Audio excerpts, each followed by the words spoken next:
কি বলবো, ভিডিও করার চক্করে আমার হাতটাই পুড়ে গেল শেষমেশ। খাবারটা যে এত গরম ছিল বলার মতো নয়। কালকে ছিল সানডে, আর সানডেতে হাজবেন্ড বলেছিল বাড়িতে বিরিয়ানি রান্না করতে। তো হাতে টাইম না থাকায় বিরিয়ানির পরিবর্তে আমি এইটা রান্না করেছিলাম। এটার স্বাদ অবশ্য কোনো অংশেই বিরিয়ানির থেকে কম নয়। তোমরাও একবার বাড়িতে ট্রাই করে দেখতে পারো। হাতে কম সময় থাকলে ঝটফট করে এইভাবে আমার মতোই ঠিক বানিয়ে নেবে। আর এটা দিয়ে খাওয়ার জন্য আমি বানিয়েছিলাম একটু টমেটো স্যালাড। তো আর ফালতু না বকে রেসিপিটি বলা যাক। তো প্রথমে এখানে আমি প্যান বসিয়ে দিয়েছি এবং দিয়ে দিয়েছি পর্যাপ্ত পরিমাণে সরিষার তেল। আমি পুরো রান্নাটা সরিষার তেল দিয়ে করব।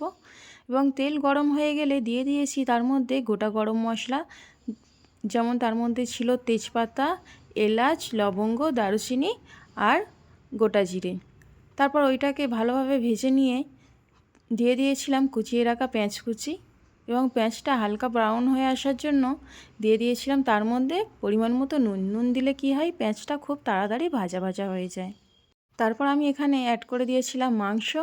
তো মাংস দিয়ে খুব ভালোভাবে নাড়াচাড়া করে আমি ঢাকা দিয়ে রান্না করে নেব।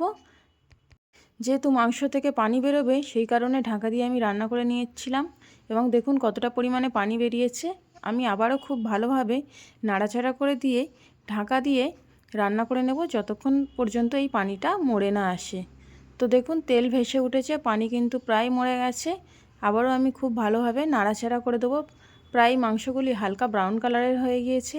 এরপর আমি এর মধ্যে দিয়ে দেব কুচিয়ে রাখা টমেটো। এখানে আমি একটি বড় সাইজের টমেটো ইউজ করেছি। আর দিয়ে দেব 2.5-3 চামচ মতো আদা ও রসুনের বাটা দিয়ে খুব ভালোভাবে মাংসের সঙ্গে কষাতে থাকবো।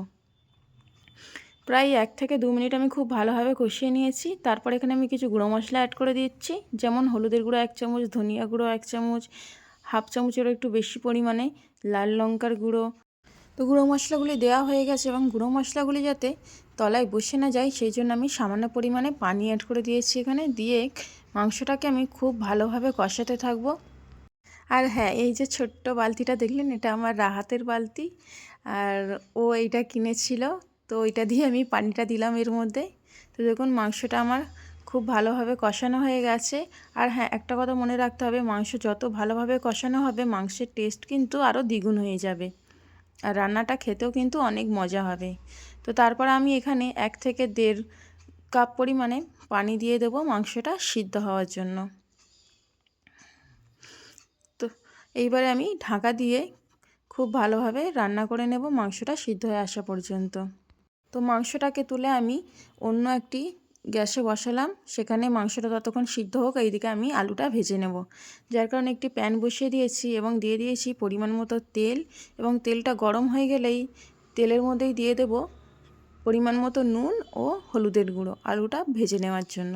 তো এখানে আমি যেহেতু এখন শীতকাল সেই কারণে এখন নতুন আলু উঠেছে, আর আমি বাজার থেকে বেশ কিছুটা ছোট ছোট নতুন আলু কিনে এনেছিলাম আলুর দম করব বলে। তো আলুর দম তো করা হয়নি, তো ওই আলুগুলিই আমি এর মধ্যে ইউজ করেছি, কারণ নতুন আলু প্রথম প্রথম উঠেছে, খেতেও কিন্তু বেশ লাগবে। আলুগুলোকে আমি লাল লাল করে ভেজে নিয়েছি। আবার দেখো একটা আলু ভাজতে গিয়ে তো পড়েই গেল, তো অসুবিধা নেই, এগুলি খুব ভালোভাবে লাল লাল করে ভাজা হয়ে গেছে। এবার আমি মাংসটাকে এইদিকে বসিয়ে দিলাম এবং দেখো মাংসটা প্রায় পানি মরে এসছে, আর মাংসটাও কিন্তু খুব ভালোভাবে সিদ্ধ হয়ে গেছে। এই পর্যায়ে আমি আবারও খুব ভালোভাবে মিনিট 5 টাইম নিয়ে মাংসটাকে কষাতে থাকবো। মাংসের পানিটা মরে গিয়ে মাংসের উপরে কিন্তু তেলটা ভেসে উঠেছে। দেখো কালারটা কত সুন্দর এসেছে, একদম লাল টকটকে কালার। এইভাবে কিন্তু মাংস কষা করলেও খেতে মন্দ লাগে না, দারুণ টেস্ট হয়। এইবার আমি এর মধ্যে অ্যাড করে দিচ্ছি হাফ চা চামচ পরিমাণ বিরিয়ানির গুঁড়ো মশলা। তো বিরিয়ানির মশলা গুঁড়ি দিয়ে আবারও আমি খুব ভালোভাবে মাংসটাকে কষিয়ে নেব। এইবারে আমি এর মধ্যে অ্যাড করে দেব ভেজে রাখা আলু। তো ভেজে রাখা আলু তেল সমেত আমি অ্যাড করে দিয়েছি। এবারেও আমি খুব ভালোভাবে আলুটাকে মাংসের সাথে কষিয়ে নেব। মনে রাখতে হবে কষানোর ওপরেই কিন্তু রান্নার টেস্ট। তো বেশ খানিকটা সময় নিয়ে আমি মাংসকে খুব ভালোভাবে কষিয়ে নিয়েছি। এবার আমি এর মধ্যে অ্যাড করে দিয়েছি বাসমতি চাল। এটাকে খুব ভালোভাবে ধুয়ে নিয়েছিলাম। তো সব চালগুলি দিয়ে আমি আবারও মাংসের সাথে খুব ভালোভাবে কষিয়ে নেব। প্রায় অনেকটা সময় ধরে আমি এটাকে কষিয়ে নিয়েছিলাম। যত ভালোভাবে কষানো হবে তত ভালোভাবে মশলাগুলি চাল, আলু ও মাংসের মধ্যে প্রবেশ করবে। তো দেখুন কষিয়ে কষিয়ে একদম তেলের উপরে আমি ভাজা ভাজা করে ফেলেছি। বেশ অনেকটা টাইম নিয়েই কষিয়েছি। এবারে আমি এর মধ্যে অ্যাড করে দেব পর্যাপ্ত পরিমাণে পানি। তো আমি এখানে পানিটা পরিমাপ অনুযায়ী নিয়েছি, যেমন আমি 2 বাটি চাল ইউজ করেছি, তো এখানে আমি 4 বাটি পানি নিয়েছি। খুব ভালোভাবে নাড়াচাড়া করে সব একত্রে মিলিয়ে দেব এবং বলক চলে আসলেই এর মধ্যে আমি দিয়ে দেব 8 থেকে 10টা গোটা কাঁচা লঙ্কা, আর দিয়ে দিয়েছিলাম একটি রসুন, গোটা রসুন। গোটা রসুনটা কিন্তু খেতে দুর্দান্ত লাগে, তোমরাও মাঝে সাঝে এইরকম দিয়ে দেখবে। বিশেষ করে মাংস রান্নার সঙ্গে গোটা রসুন কিন্তু খুব সুন্দর লাগে। তারপর দিয়ে দেব স্বাদ মতো নুন, এখানে আমি 1.5 চামচ মতো নুন ইউজ করেছি। তারপর ঢাকা দিয়ে রান্না করে নেব যতক্ষণ না পর্যন্ত চালটি সিদ্ধ হয়ে যায় এবং পানিটা টেনে আসে। তো দেখো অনেকটা পরিমাণে পানি টেনে গেছে, প্রায় 15 মিনিট মতো আমি ঢাকা দিয়ে রান্না করেছিলাম, আর চালগুলোও প্রায় সিদ্ধ হয়ে গেছে। তো নিচে থেকে ওপর করে আমি খুব ভালোভাবে নাড়াচাড়া করে দেবো, যাতে পুরোপুরি উপরের ভাতটাও খুব ভালোভাবে সিদ্ধ হয়ে যায়। তো দেখো প্রায় সিদ্ধ হয়ে গেছে, এইবারে আর কিছু করার নেই।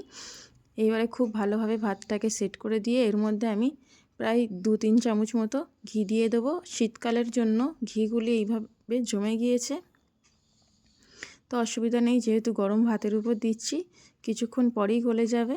তো ঢাকা দিয়ে প্রায় আমি 10 মিনিট মতো একদম লো ফ্লেমে দম দেওয়ার মতো করে রান্না করে নিয়েছিলাম। তো দেখো ঘিও গলে গেছে আর খুব সুন্দর দম হয়েছে। আমি একটু তুলে দেখাবো, দেখো কত সুন্দর হয়েছে রান্নাটা। তো রান্না আমার কমপ্লিট, এইবার সার্ভ করার পালা। তো রেসিপিটা দেখে তোমাদের কেমন লাগলো অবশ্যই কমেন্ট করে জানাও। আর বিরিয়ানির পরিবর্তে এই রান্নাটা করে আমি কি কোনো ভুল করলাম, বা এটা কি খেতে বিরিয়ানির থেকে কোনো অংশে কম হবে, সেটাও তোমরা কমেন্টে জানাও। খেতে কিন্তু দুর্দান্ত হয়েছিল, আর এই যে গোটা রসুনটা মুখে দিলেই জাস্ট মিলিয়ে যাবে। আর এর সঙ্গে খাওয়ার জন্য আমি করেছিলাম টমেটো স্যালাড, তার মধ্যে দিয়েছিলাম টমেটো, পেঁয়াজ, কাঁচা লঙ্কা আর লেবু।